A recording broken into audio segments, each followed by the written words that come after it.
So today, Krishna-Prana, I wanted to explore with you why and how our upbringing impacts the partners we choose. Mhm. Do you want to explain a little bit about that? Yeah. So there's definitely a link a lot of the time to what we experience in our very first relationships, which is with our parents or guardians, Mhm. to what we experience later in our romantic relationships. So because those relationships with our caregivers are the first relationships that we experience, that sort of shapes our view on what relationships are supposed to look like Mhm. and influence us for the rest of our lives.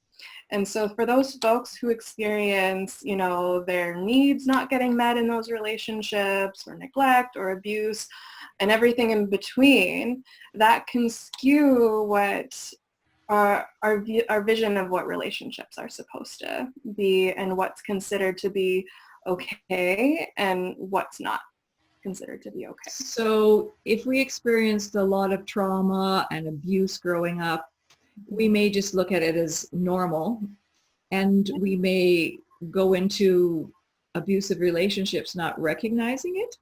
Mm-hmm. Yeah, that's very common that because we have this idea that this is normal and this is how relationships are, we might not have the awareness to take a step back and be like, oh, well, this actually isn't okay. This doesn't make me feel respected, or this doesn't make me feel cared for, or respect and care might not even be things that I need, that I know that I'm supposed to look out for when figuring out who to choose as a romantic partner. So it can be very challenging in that way to trust ourselves, which is something that most of us rely on when figuring out who to choose as a romantic partner. So how do we start being able to make better choices?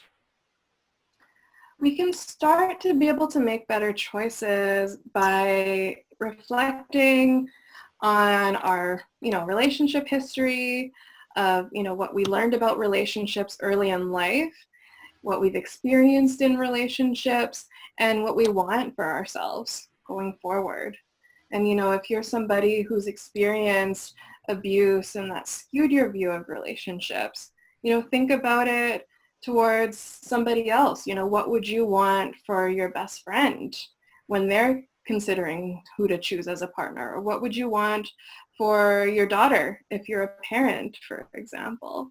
And starting with that place and recognizing, oh, okay, I really value care and respect, but a lot of it just starts with that mindful check-in towards ourselves.